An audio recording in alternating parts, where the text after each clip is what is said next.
Siang, perkenalkan nama saya Sekolah C. Febriani. Di sini saya akan menjelaskan tentang pemerintahan Orde Baru. Itu ada standar kompetensi, kemampuan memahami perjuangan sejak Orde Baru sampai dengan masa reformasi. Selanjutnya ada kompetensi dasar, kemampuan menganalisis perkembangan pemerintahan Orde Baru. Ini ada indikator yang pertama, siswa dapat menjelaskan latar belakang dari Orde Baru. Yang kedua, siswa dapat menjelaskan pemerintahan Orde Baru.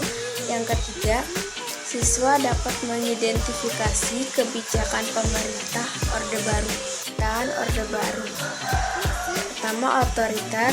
Kedua, kekuasaan yang begitu besar di tangan Presiden Soeharto dan elitis yang pada umumnya terdiri dari tentara.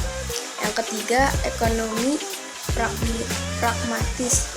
Yang keempat, asal tunggal Pancasila. Yang kelima, korupsi, kolusi, dan nepotisme. Menjelang Orde Baru. Pertama, adanya gerakan 30 September menurut didalangi oleh PPKI. Yang kedua, demonstrasi dari berbagai elemen masyarakat yang tergabung dalam Front Pancasila. Yang ketiga, Tritura. Yang keempat, pembubaran PKI.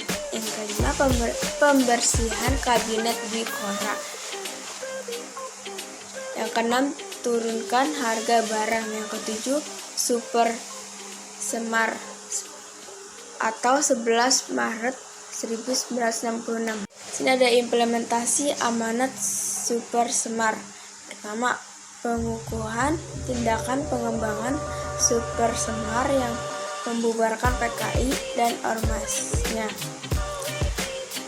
Dalam kurung TAP MPRS nomor 4 nomor 9 MPRS 1996.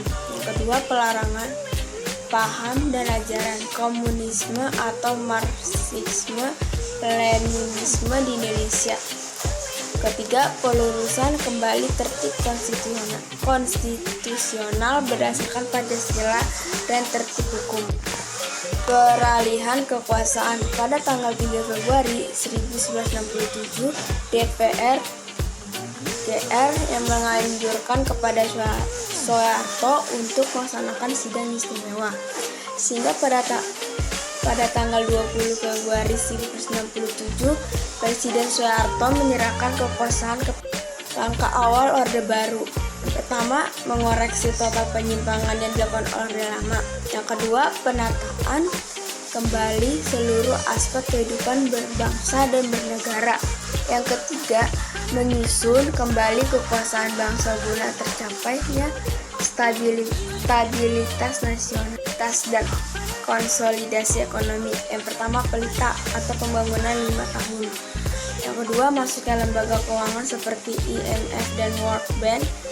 Yang ketiga, pemberlakuan Undang-Undang Nomor 1 Tahun 1967 tentang penanaman modal asing. Yang keempat, Undang-Undang Nomor 6 Tahun 1968 tentang penanaman modal dalam negeri.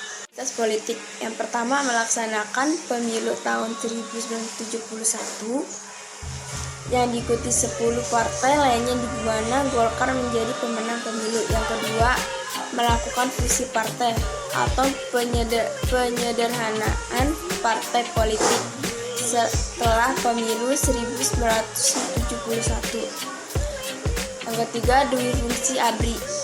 Selain menjaga keamanan dan ketertiban, tentara juga berhak mencampuri urusan negara. Yang keempat, adanya penataran,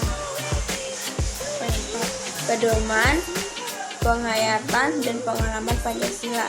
Dengan ketetapan MPR nomor 11 nomor 2 1978. Kebijakan bidang sosial dan budaya. Yang pertama, pembatasan terhadap warga etnis Tionghoa. Yang kedua, program NKK atau BKK. Kontrol ketat dari pemerintah terhadap kehidupan dalam. Yang ketiga, kampus di seluruh Indonesia agar mahasiswa tidak turut campur dalam politik praktis. Yang keempat, SK Mendikbud nomor 0457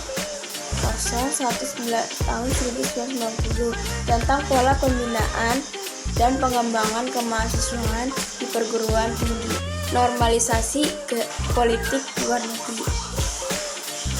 Kembalinya menjadi anggota PBB sejak tanggal 28 Desember 1966, mengakui kemerdekaan Singapura pada tanggal 2 Juni 1966. Normalisasi hubungan dengan Malaysia ditandai dengan perundingan yang bertempat di Bangkok 29 Mei sampai 1 Juni 1966. Indonesia menjadi pemrakarsa ASEAN yang didirikan pada tanggal 8 Agustus 1967. Setelah berhasil memulihkan keamanan, kemudian pemerintah melaksanakan pembangunan nasional jangka pendek dan jangka panjang melalui pelita yang tidak lepas dari trilogi pembangunan. Pertama, pemerataan pembangunan dan hasilnya yang menuju pada terciptanya keadilan sosial bagi seluruh rakyat. Yang kedua, pertumbuhan ekonomi yang cukup tinggi. Ketiga, stabilitas nasional yang sehat dan dinamis. Pertanian. A. Pembukaan lahan pertanian baru. Yang B. Mekanisasi pertanian, penggunaan pupuk baru, mencari metode yang tepat untuk pemberantasan hama dan Orde Baru. Pertama, otoriter.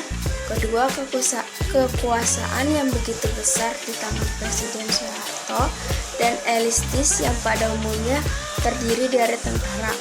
Yang ketiga, ekonomi pragmatis. Yang keempat, asal tunggal Pancasila. Yang kelima, korupsi, kolusi, dan nepotisme. Bidang industri atau non-pertanian, industri semen, industri pertambangan, industri perakitan kendaraan bermotor, industri elektronik, industri kapal laut, industri kapal terbang. Kelemahan ekonomi Orde Baru. Pertama, pertumbuhan ekonomi nyatanya tidak disertai dengan pemerataan ekonomi, sehingga menimbulkan kesenjangan sosial. Yang kedua, lemahnya kualitas pengusahaan nasional. Yang ketiga, arus modal asing yang begitu besar mempengaruhi arah kebijakan politik dan ekonomi. Yang keempat, korupsi, kolusi, dan nepotisme.